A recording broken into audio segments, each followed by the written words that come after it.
So welcome everyone to another one of our spring trainings. This is a three-part series and you're here, which is excellent. You can come to any of the other series too. You don't have to go to all three, but they will be recorded. They will be put on the Reedley College YouTube page. And if you're at Reedley College, they will then also be put on our intranet. So with that, I'd like to introduce Cynthia Korpan. She is from the University of Victoria in Canada. So welcome, and I will go ahead and let her talk a little bit more about who she is and get going on our day today. Thank you, Lori. And thank you, Lori, so much for the invitation to be here and to share some of the teachings and learnings and the work that I do and have been doing for the past over 20 years. So as Lori said, I'm from the University of Victoria. Currently, as you can see on the screen, I am an adjunct professor in the Department of Education or Faculty of Education. And I also have a consulting company that you can see I'm director of the ITeach certification in higher ed. And for the up to 2023, I was the director of teaching excellence at the University of Victoria. So there for many years, I was in the learning and teaching unit and supporting graduate students and adjunct and faculty, anybody who is in any kind of teaching position with the many different facets related to teaching in higher ed and supporting students. So what we're going to talk about today is going back to the roots of course design and an approach that is a learning-centered, really sort of student-centered, learning-oriented approach to course design. And that's called backward design. And then related to that is constructive alignment. So we're going to talk about those two in the next hour. I just want to say that during this whole hour together, feel free at any time to raise your hand or put a question. I have my meeting chat, open, so I'll see the chat, as it comes through. So whatever works best for you, and don't hesitate to stop me with any questions or thoughts or comments at any time. This is going to be a combination of information and interaction and conversation. So it's be a mix of that, just so you know. Okay, let's see. Let's go to our. Okay, I'm hoping. Oh, there we go. So learning outcomes for today. So what we're going to look at there's 4 key components, to the backward design model. Going to look at context. That's one of the key components. So we're going to think about context and everything related to that and how important it is. And then we're going to look at how constructive alignment and backward design supports student learning. So these are what we're going to work on today. So we're going to start with, what do you know about backward design? So put in your preference, either, unmute and or put your hand up and, state something, or put it in chat. Just trying here to do what is called a pre-assessment, get a sense of, in the room, have anyone here heard of backward design, used backward design? What's our knowledge base here, just so we have a sense. So Alan's saying, yeah, new to me. Okay. Good to hear. Starting from the outcomes, Lori's, yeah. So this is what backward design is, starting with the learning outcomes. So that's a key piece of it. Robin, so design activities and components, focus the course based on objectives and outcomes. Yes, exactly. Yeah. So designing all of that, all the different components based on the learning outcomes. Okay, great. We have a whole mix, which is wonderful. So in the room, so we're going to go through, some of those ideas. But first, I want to just just sort of the underlying, it's always nice to know, what's the underlying theory, related to this. And the underlying theory is the constructivist learning theory, basically that emphasizes the student's active role in constructing their own knowledge and meaning from information. So that equals a very student-centered, learning-oriented approach. You're going to see different, you've probably heard of different terms. Some people just use student-centered, some people use learner-centered, some people use learning-centered. There's, different ways that, this can be expressed. All basically mean the same thing. We could, of course, tease out differences, in that terminology, but really it's, basically the same thing, all related to the constructivist learning theory, this fact that students don't come into our classrooms as a blank slate. They come in with experience, with knowledge, and they're building on that knowledge and they're making connections as how the brain, works. So just keep that in mind, as we go through. Now, thinking of that student-centered, learning-oriented, approach, to teaching, I'd just like you to just take a good look at these two pictures. I always like to start out with these two pictures. And just, yeah, just see what you noticed. Just keep in mind, see if there's anything different or anything, that you see that's different between the two. They're very different classrooms. Okay, so we have one on the left, very lecture oriented, with the professor, or the speaker at the front, whereas the one on the right, is very, like you could say, messy, right? Students are all over the place. I don't know who the instructor is, so. Okay, so keeping those in mind, do you think both classrooms represent a student-centered, learning-oriented classroom? Yes, Alan, students are more engaged in this. It looks like students are more engaged in the second picture. Right? So what do you think? Do you think both represent? I just want you don't need to report out. Just think about it yourself. Do you think both, represent a student-oriented? One thing I do want you to point out as we look at these two pictures is that the one on the left is a law classroom. Okay. The one on the right says it's an active learning classroom. So what do law students have to learn? Right? They have to learn to listen carefully, intently to every word, someone says.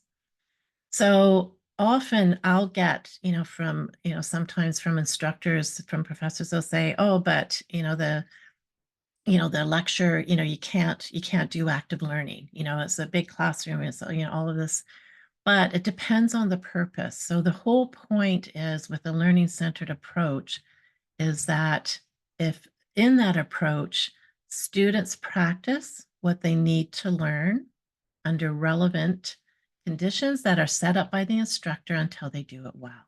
Okay, so the one on the left, actually, we could term as an active and student-centered learning-oriented classroom because it's a law classroom. And law students have to learn how to really listen intently, to a professor. That's part of their training. They have to learn, they have to practice doing that and doing it well.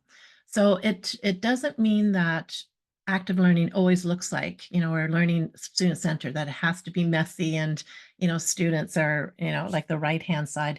It's a real mix between the two, right? And it all depends on what your intentions are, what students need to learn. Okay, so that's what we want to keep in mind. So how does backward design help support that? A student-centered, learning-oriented, course. So like I said, there's 4 key elements. So I'd like you to think of a course, if you just keep in your mind as we go through this, just, keep notes, think, okay, I'm going to think about this course that I'm redesigning, or I have a new idea, or I have to design a new course coming up, for sometime this upcoming year. I'll let you know that it's a lot easier if you're new to backward design. It's a lot easier to start with a new course because it's just you don't have that what you've already done, in a course that's sort of muddying your mind, right? However, it's if you have to redesign, try and if you're redesigning course, try and separate yourself. Try and, not think about what you've done in the past. Try and keep it as you're doing it in a new way. So that's just a little bit of a tip. But what I find with in my work is that it's a lot easier, if you're designing a new course. So just think of something, have a course in mind as we go through, so you can apply it, in your mind as we are talking about this. So a student-centered learning-oriented course approach to design is we always have this in the middle. So it's all about that student in the middle and their learning. That's the core. Next, we have the course context. So you're saying, of course, Cynthia, we know that, but we want to think about, make sure we think about all of the components of a course context. So meaning, yes, we have to think about the level. Is it first year, or second year? Are there any prerequisites, right? So maybe there's something that, has students, you have some information about a course that students took before they're taking your course and what they learned in that course. Of course, you need to know about the course subject matter, right? What is the course about? What are the key um, uh, concepts, that students need to know? What's the function of the course, right? That's an important piece. What's the function of the course in the program? It's important to know that, if it's going to, Catherine and talking about anthropology, I taught for many years a second year cultural anthropology course, and we're going to look at a bit of that when I go through the slides here. And that course, an important piece of it was a required course, and it was setting students up to go on to third and fourth. So there were certain components that had to be in that course, were an important function of that course that had to be integrated so that students were prepared to go on. So thinking of the function of the course. Course enrollment, how many students? Are you going to have 15 students or 100 students, right? So there's, that aspect. Face-to-face, online, hybrid, what's the modality? That is how it's being delivered. And then next, learner characteristics. This is sometimes, maybe that's something that is addressed. That the students are coming in, that they're all professionals or they're all coming from a wide variety range, of background, educational background, right? So if you don't know this, you want to know, what are the characteristics of the students that will be coming into your course, as much as you can know as possible, right? But then you also want to think about your characteristics because sometimes, we're not thinking about, oh, this is my preference, or this is what I'm used to doing. So we want to really, be reflective about our own practice and what's important to us because we all carry these expectations of into our work and what we expect, students to do. Along that, we carry the expectations of the institution we're working for, right? There's a whole bunch of expectations that you have to comply to or integrate, as well into your teaching. And then all of this, goes into the learning environment, and thinking about what is the learning and how does this impact the learning environment? The example I always like to give about this is that with one of the classes that I taught, I was assigned a classroom in the lower level, so basement of a building with no windows, very small. And as soon as I went to see the classroom beforehand, I went back to the office and said, I can't, I can't teach in that. Is there anything different you can give me that has some windows, or something? And a lot of especially new professors and adjuncts, don't realize they can ask, for this type of thing. So anyhow, they came up with so this is a class of 20 students. They came up with a classroom of 250 students with windows. It was beautiful. It was huge. But what we did was I just said, okay, that's all of our space to work in. But here, right at the front, in these, first 5 rows, that's our classroom, right? So it just has students there. So, the learning environment is important. I did not want to have students in a dark room or dark, with no windows. But we had this expansive space that we used, then, and that worked out really well. So the learning environment, is an important aspect of the course context as well. So all of this is that pre sort of thinking going into your course design. You want to make sure that you have all of this information clear. You know what, as much as possible as you go in. Sometimes you won't know, what classroom you're getting, right? As you're designing, that may be afterwards, but as much information as you can. We want to start there because context, is so important. Next, and they're all connected, like I said. Next, then we get into backward design. So as you see in the background, we have our student learning, we have our course context, then we have the process of backward design. And as Lori and others identified in the chat, it starts with the learning outcomes. It then, the next design component, once your learning outcomes are completely designed, doesn't mean you can't go back and add or it's an iterative process, right? So don't think that once you have those, it's in stone, you can go back. But once you have your core learning outcomes set, then you're going to look at how am I going to know students are going to have met those learning outcomes. This is where I want students to be at the end. How will I know that they're there? And then once you know what your assessments are that are going to address those learning outcomes, then you design the instructional strategies. Okay, so this is the process. And it can be, if, just, remembering back, to my own when learning about this, I remember the colleague who was teaching us about learning outcomes and starting there. At first, I was like, oh, okay, this is hard. I haven't done this. Is not what I'm used to. So don't be there might be frustration there, right? Sort of looking at it in this way, but it really does work well once you just, and like anything, it's practice, practice, practice, right? So this is the process of backward design. So let's look at these in a little bit more detail. So you want to begin with the end in mind. So you're looking at your course learning outcomes. I put that there specifically because there are many levels of learning outcomes, and we're going to look at those next week. But when you're doing a course design, you're working with your course level learning outcomes, okay? Because this is at the end of the course. What enduring understandings do you want students to attain, right? And this is important. This is like, you have to ask yourself, what are the big ideas? Because as you know, it can get overwhelming. It can get very muddy because you're going, oh, they have to know this, they have to know that. You want to just really try and revise it down to just what are those enduring understandings? What are those core big ideas that students need to know? I don't know if any of you here are familiar with Eric Mazur, who is a professor out of Harvard and physics professor. And he has done a lot of work and writing and has a lot of interest in teaching.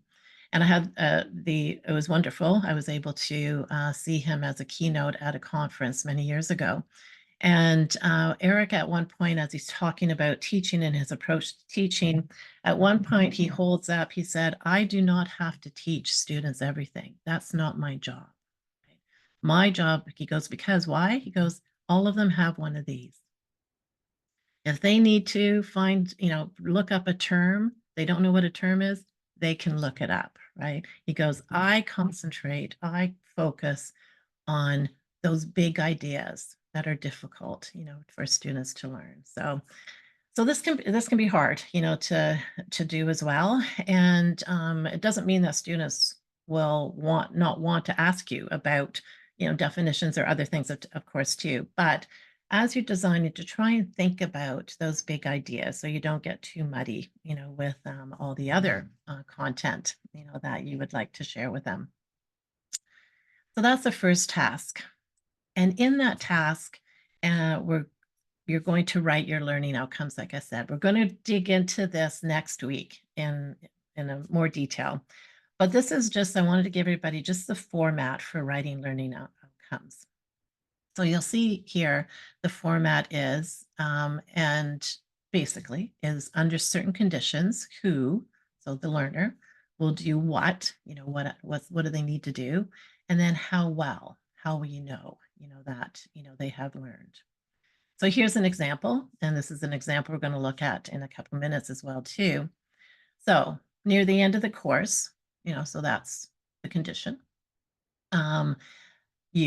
I always say in my learning outcomes, I don't say students will, I always say you, because the student is reading this.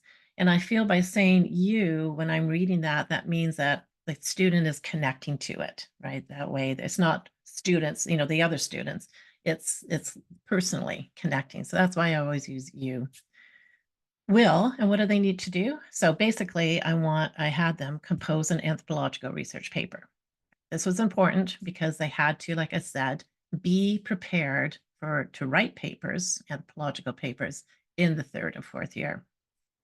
So this was an important piece of it. How well? Well, it had to be well organized, had to be 15 pages, had to be related to the core subject matter, definitely. Had to have a clear thesis statement, and it had to have credible, secondary sources. So, this gives you an idea of the format for writing learning outcomes. Now, this comes from Robert Mager, and it doesn't mean that every learning outcome has to be written this way, but this is what is recommended. So that gives you an idea of, as you can see with that example, of one example of what a course learning outcome can look like for a certain course. And we're going to work through how that relates to the instructional strategies and the assessment. Okay, so we're moving on to assessment, so then it's like asking yourself, okay, so with that, I want them to write a paper. So what will be acceptable evidence that students have achieved that learning outcome? And then you want to think about with assessments, what you want to include a range of assessments, so from formative to summative. You want to think of the scope, the time, setting, structure, and then varying ways for students to express their learning. And this brings in the universal design for learning, so UDL.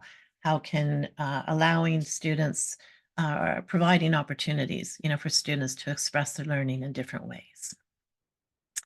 And what you're aiming for with assessment is a collection of evidence over time.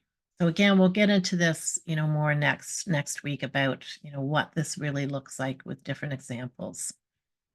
But, basically you're looking for the first one, that acceptable evidence. What would you consider as acceptable evidence related to that learning outcome? And then lastly, then once you know all of that, once you know where you want your students to be at the end of the course, and you know how you're going to assess, then you can put into place all the different activities, the practice, the materials, so that students have everything they need, to successfully attain that learning outcome. It's practice, practice, practice, practice and feedback. That's the big piece. Practice and formative feedback. And, this is something that is probably already incorporated, into a lot of your courses. And just backward design is just showing you how these pieces fit together. So, I think all of you realize that teaching is an iterative process. It's constantly tweaking, and there are different things that give us indications, where that tweaking needs to happen, or sometimes a complete more redesign needs to happen. And that's usually the tensions that we feel, right? Those are the places where it's like, okay, there's something there. But again, we'll talk about that over the next few weeks, 2 weeks. So what's constructive alignment? So that's backward design, approaching it, from that way. And so how does constructive alignment fit, into this? So here you'll see in this diagram, you see an aligned curriculum. Okay, so what that means is you see on the outside ring, you have your learning outcomes. That's nicely holding everything in. Then you see the next, you have your assessments, that are within the learning outcomes. And then in the inner circle, you have the instructional strategies that are supporting, the assessments and learning outcomes. So this is what an aligned curriculum looks like. But let me show you an unaligned. So this is unaligned. So this is where sometimes, we'll see courses where the learning outcomes are there, but then the assessments don't necessarily match up. And I'm going to let you know right now, alignment is hard. You're not going to get alignment right off the bat. It's definitely going to be something that you're going to be working on to get that alignment. It takes a while, to really get everything aligned. So it's a process. I remember when I first started teaching, an experienced professor, I was teaching my first course and in anthropology, and we ran into each other in the parking lot, and she said to me, "How's it going?" And I said, "Oh, yeah, it's okay, it's going." And she says, "Cynthia, remember, it takes teaching the same course at least 3, if not 5 times before you have it's everything's in place and really working well." And it was just such a relief because I was thinking, oh, I had to do it perfectly the first time. So realizing that it's a constant process, was, something that just allowed me to then really look at, okay, what's not working, and how can I fix this? So this is what an unaligned curriculum looks like, where everything isn't quite matching up. There's all the components there, but they're not quite all aligned. And so you're looking for that, space that's here, colored in to be, throughout the whole, that everything is aligned. Okay, so going back to this, where everything is working together. Okay. I'll just maybe pause here just for a second because we've gone through backward design before we get into looking deeper into an example. And I'm just wondering if there's any thoughts or questions or that people want to bring up right now.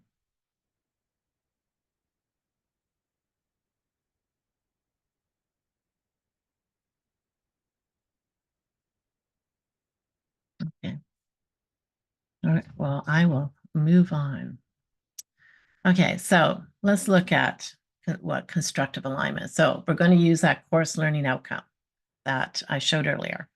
Okay, so here it is. So near the end of the course, because I never put the paper, the reason I framed it this way, I never had the paper submitted at the end of the course. I always had it submitted, I think it was 2 weeks before the end of the course, or maybe it was 3 weeks, something like that, 2 or 3 weeks before the end of the course, so that students had a chance to get it back and before the end of the course.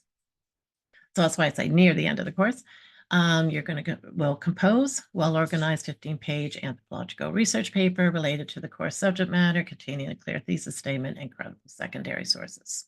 Okay, so that's our course learning outcome. So giving an example of alignment. So here, the assessments. So the summative, where they're getting a grade, is the final research paper, of course. The formative, so this is the what's helping them form that final paper and giving them feedback and practice, is that they had to submit a thesis statement, and for the formative, they would get all of this did not have a separate grade, but I had a participation grade. I'm a really big fan of participation grades. And so all of these went towards their participation grade. So if they decided not to hand in a thesis statement to get feedback, that was their choice. Everybody did, it wasn't, I think maybe once, a student didn't do it, but everybody, would just hand these in. I thought it was important that they know how to do an annotated bibliography that was going to really support, and that was supported by the department, so an annotated bibliography was something to help them, with this. And then some self-assessment, with a rubric, getting to know how to use a rubric and how they can use it themselves. So that, was part of this. And then bringing in a draft version to get peer feedback, so having that as part of the assessment as well. And then the instructional strategies, well, to do that, I assumed they had never written a paper, before, just because, even though they had to have taken the first year anthropology course, just, to go on to the third year, we had to make sure, that they knew how to do this well. So again, go over what are the components of a research paper, so how to do it well. So, for that, I would have them, we would read research papers from anthropology. We would obviously be about the content, cultural anthropology. We would, talk about, how it was structured. We would, look at, all the different components, so we would, besides the content, also look at, the papers. Suitable topics, that was, we would talk about suitable topics, related to this. I set up an instructional strategy with the library because of the annotated bibliography that was required. Set up a librarian session for one of our classes where students had to go in. They were taught by the librarian what an annotated bibliography was, what it looked like, and they had to complete an assignment while they were there. They could not leave until they had filled out a form and found 3 credible secondary sources, for their topic, because they had already picked out their topic by this time, right? So building in, those supports. And then, with the peer feedback is providing instructional strategies on how to do that and the support, around that.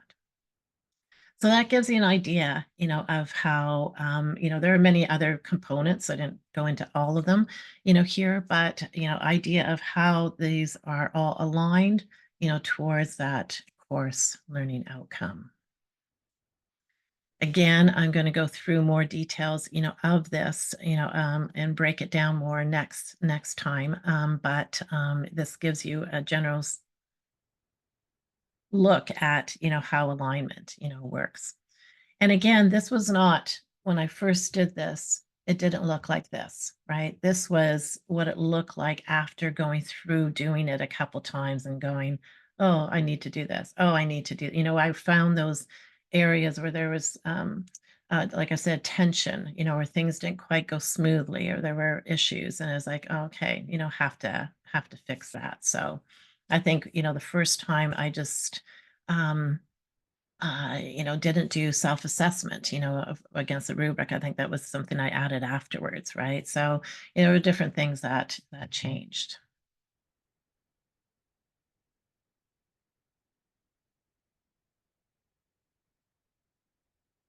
Okay, so any thoughts about this?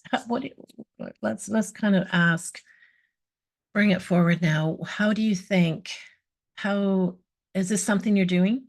Is this something that you can see you could do? Is this something that are there, Lori? I have a question. Mhm. So this is the learning outcome for this course, but I'm also assuming there is, like, they're reading about these different things in the topic anthropology.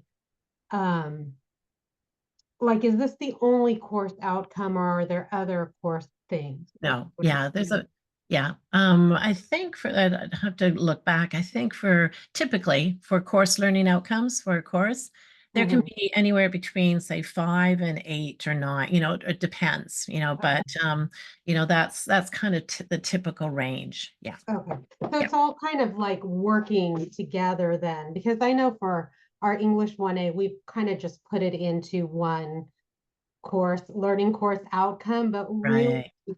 we're doing so much more than just that. You know, they're still reading a text, they're writing other papers.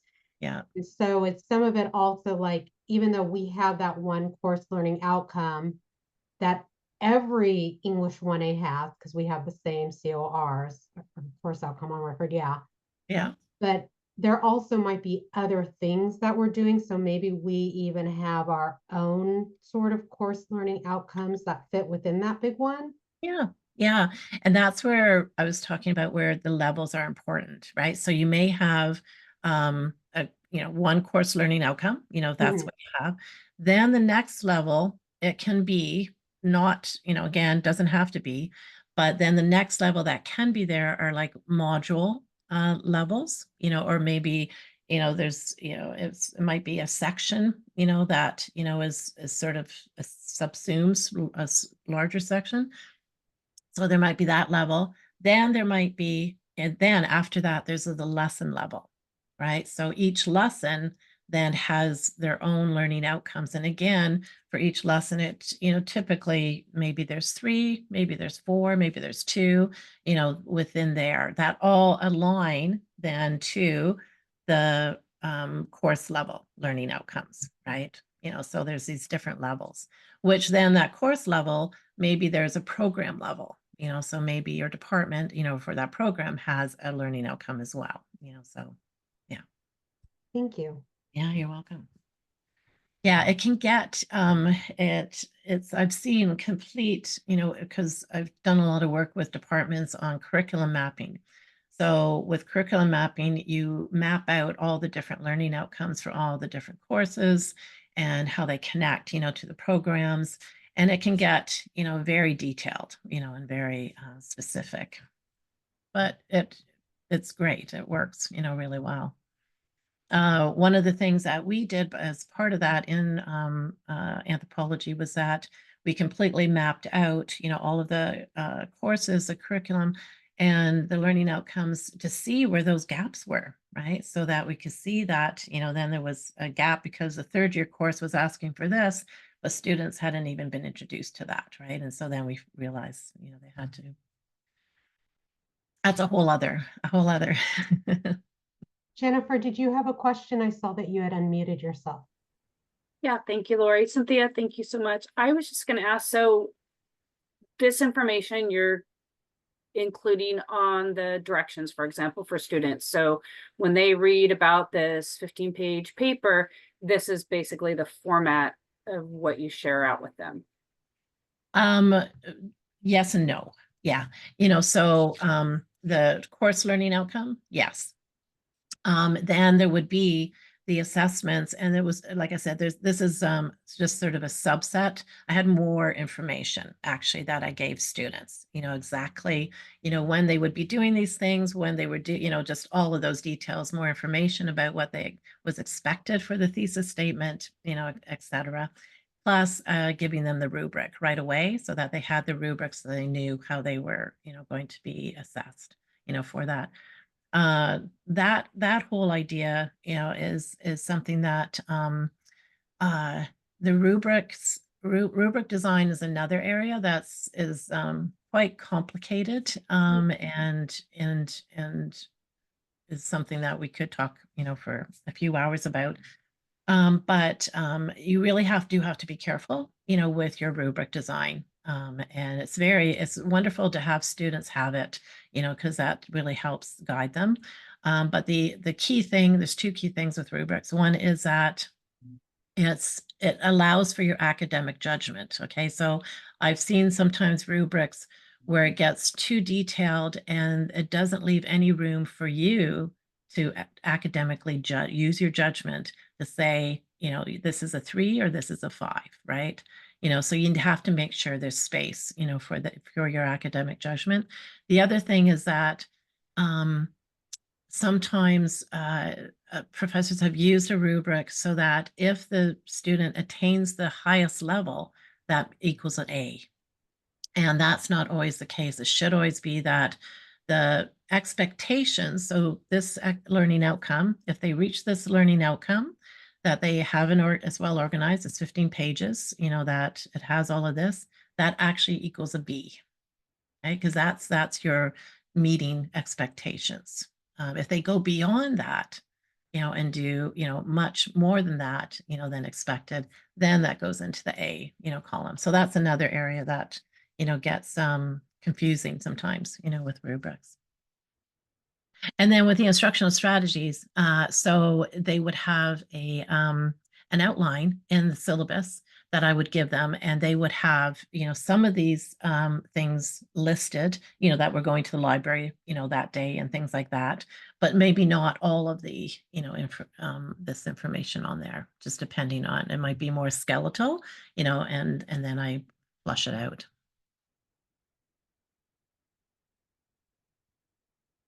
That answer, Jennifer, what you were looking for?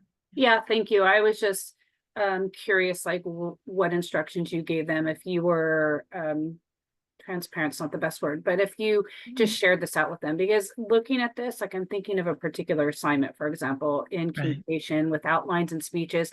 And I think that for the most part, I'm doing this, and on their actual assignment, I don't write course learning outcome. I write like the purpose of this assignment is kind of like your course learning outcome. And I do divide it all up the way that you have. So I was just curious, like, if you shared that out with them, like, here's the reason why, and here's the steps we're going through. Yeah, no, that's great. Yeah, Jennifer.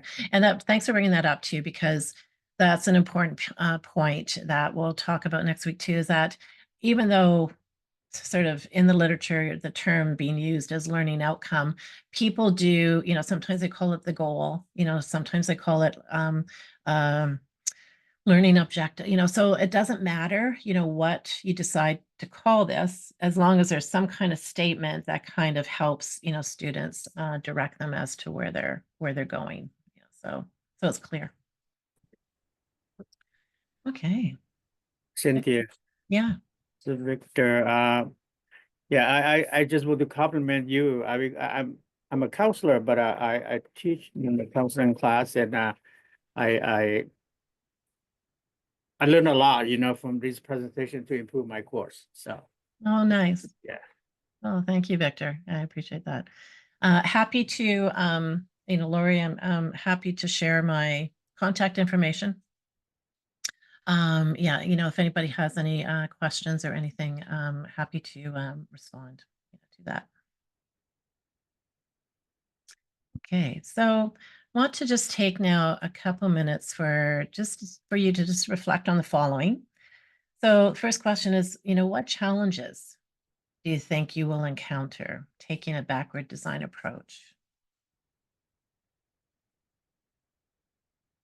The second point is that it takes time. And so we have already talked about this, and it really is that tension, right? That, when you feel students, or you feel some tension, maybe, maybe you see it from students, but always ask yourself, okay, why is that? Where's that tension coming from? But what challenges? What do you think? Looking at this, what challenges do you think you'll encounter or have encountered? Have done something? Making everything fit together. Yeah, Laura. Yeah, no, that is the hardest part. Yeah. It's funny because, and you know what? It really, really helps to show a colleague. So it's, everyone in this room here, maybe somebody or can keep in contact because you've gone through this, is to, because we get blind, right, to what we just know it so well. So it really helps to be able to show a colleague and say, okay, what do you think? Do you think this, fits together, is constructively aligned? So yeah, getting rid, of a sign and changing them. I know that's definitely also a hard part, because that takes time. We put a lot of effort into this, right? And all the assignments, everything we do, the course design. And I would say that from my own experience in teaching, it does take time. There's no doubt about it. But once, like, for example, I'll give you the example of the learning outcome we were looking at. Once you know, I had a few iterations of that, and it was in a good place. It was wonderful. It was a joy to go through that whole process. There were students enjoyed it. They loved having it chunked, you know, these that they had to pick out the, you know, topic early, that they had to figure out their thesis statement, that they had to, because during it, they didn't necessarily, you know, love it. But by the end, they were like, wow, that was so great because I didn't leave it to the last minute. You forced me, you know, to work on it. And I would tell students, well, this is how you work on a paper. You don't leave it till the last minute, right? You're constantly working on it and writing it and revising. So this is how it actually works. So it, and for me, by the time we got to that point of grading the final papers, I was actually, it was just a joy to read them. There was certainly still things, you know, that with my academic judgment to give them feedback and things that could change, but it wasn't a frustrating experience as it had been before, because I'm just going, oh no, how did this happen? Alan's saying, I think I've become too comfortable with the course content. I know. It is, right? It's really hard because we do become comfortable. And like I said, it's a lot of work, you know, so it is, it's really hard to separate yourself and go, okay, how can I look at this? One of the things that I have done with faculty, and you can do this with yourself, is write down on a sticky notes, write down your key concepts. You know, what are your key concepts? So create, you know, a bit of a, you could create a concept map, but I like you to do it with sticky notes, because then once you have it done, what you typically do is like, okay, now change it up. You know, do it differently, right? So, and with the sticky notes, go, oh, okay, what would I do differently, right? So it forces you then to move things around. One of the, a very easy fix or common one is that sometimes people teaching different subject matters will do it chronologically, you know, like, oh, well, you know, something happened, you know, here, it's just, we'll take history because it's easy. You know, it's like this happened, this time frame, then this happened, then that happened. And they said, okay, well, how about switching it up? What if you started with today? And then how did we get there? Right. You know, so that's one way that I've worked with faculty to change something you know so well and change it up. Yeah. Can So, you repeat? We're putting what on the sticky notes? Just repeat that part yeah, again. no. So key concepts that you're teaching in that course. Yeah. So just put all the key concepts, right? And put it in how you normally do it, how the, you know, the order you teach it in, and then mix it around. Just try and mix it around, see what happens. Yeah. Or, and you know, and this is what usually, you know, this type of exercise I'd be doing in a classroom or in a room with a whole bunch of professors. And I would have a colleague, you know, match people up from different disciplines and have the colleague be a critical friend and just really push the person to say, no, you know, I don't, why does that have to be there? Why is that there? Right. So just, so if you can find a critical friend to do that, you know, that's to push you, that helps. Gladys is saying, yeah, we're creatures of habits. Yeah, definitely. It's comfortable. Yeah. But being challenged this semester. So I find that looking at through the lens of how can I prevent this potentially neglecting student engagement? Yes, this is excellent. That's a real student-centered, right, approach. So that's something you're not willing to compromise. Yeah, exactly. Right. So it's like looking, really asking yourself those hard questions is something that can provoke change.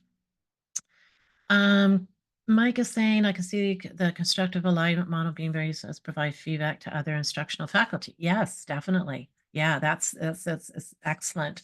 You know, for that peer-to-peer, you know, colleague feedback. The time it takes to change the course, it seems like it would be a huge time commitment.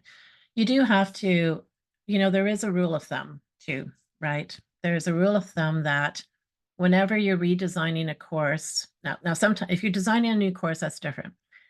When you're redesigning a course, you do want to make sure that whatever you're changing, you're really cognizant of what you're changing, and you want to make sure that you are going to be able to realize what change you make is making that difference at the end. Okay, so meaning if you change too much, you're not going to know what at the end and the course is running smoothly, or it's not. You're not going to know what change occurred, right?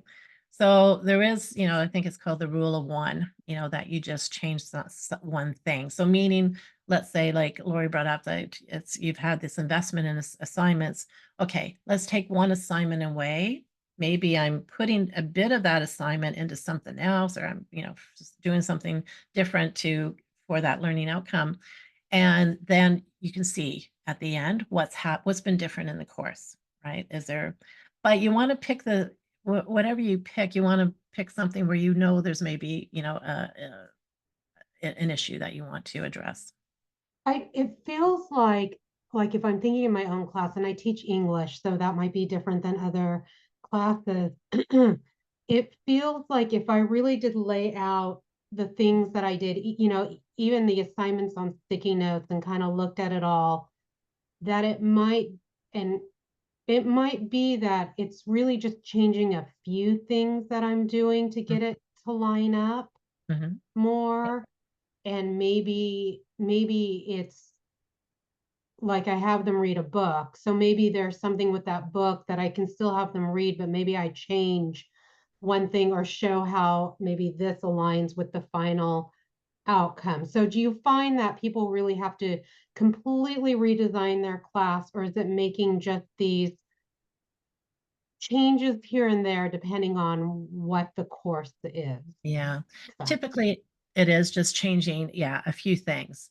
Of course, there have been times when a course does have to be completely redesigned because it was designed 20 years ago and nobody changed, but that's an extreme situation. But typically it is just changing a few things, but then it might be the next time changing, then maybe it's only changing, maybe you change 3 things, maybe the next time it's only 1 thing, right? So it's, until you get there. Gladys has an interesting comment. A strictly backward design approach might not allow for adapting to unexpected situations or student needs that arise during the course, which, let's face it, are inevitable. Yes, this may deviate from student-centered or humanizing approach that aligns with my personal epistemology. Yeah. And that's something that, so always flexibility has to be built in, right? In our teaching. So taking the backward design approach, that gives you that framework, to use. But yes, there has to be flexibility built into our teaching to address any of those unexpected situations to help students, and make sure they can achieve your learning outcomes. So definitely that's important to keep in mind. And thank you for bringing that up, Gladys, because it's something that, needs to be front of mind. Okay. Thank you for all of those great thoughts and questions. So just sort of a bit of a summary. So just keep learning as your focus. That's keep that always there. Always begin with, what do you want students to know, do, be, by the end of the course? That's where you're starting. How are you going to then next, know that they achieved, so thinking about that. And I have here, aim for authentic assessment. So meaning that if, if you're asking them to do something in the learning outcome, then make sure the assessment is having them do that, right? Not write about it, right? So you're asking them, you want them to do something in the learning outcome, then have them do that, in the assessment.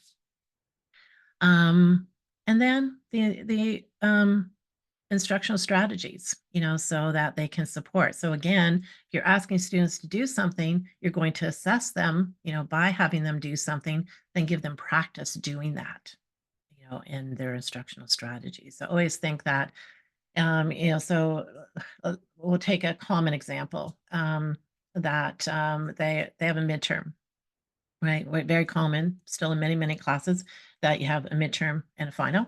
So before the midterm, students have a quiz. They have several quizzes, you know, with the types of questions that you ask on the midterm so that they have that practice. And maybe the quizzes are part of the participation mark. Maybe the quizzes are just a whole bunch of practice, you know, for them.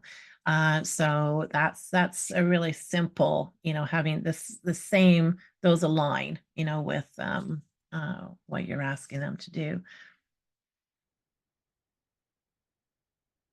And then here are the resources. And I will be sending this PowerPoint to Lori so that Lori can distribute it to everyone. And then, yes, you have the recording and then the feedback, you know, form too. And I really appreciate your feedback. And if there's anything in the feedback, you know, just to help direct next week, you know, don't hesitate to put that in, you know, any thoughts or questions that would help. Yeah, and I have the right email for you, right? The Gmail account is Yeah, that- that's fine. Yeah. Yeah. Okay. Like everyone, we have several emails. Yeah, I never know. I start sending it to multiple. Well, thank you. That was really informational and definitely a lot to think about, even with my own classes, as I really feel like I do need to make some changes in them to make them better. So next week, same time, I put the flyer up again, pass it along to your colleagues, and hopefully I get the recording up faster than I usually do. It's dependent on someone else. So anyway, I'm going to stop the recording, but I really appreciate your time. Yeah, thank you.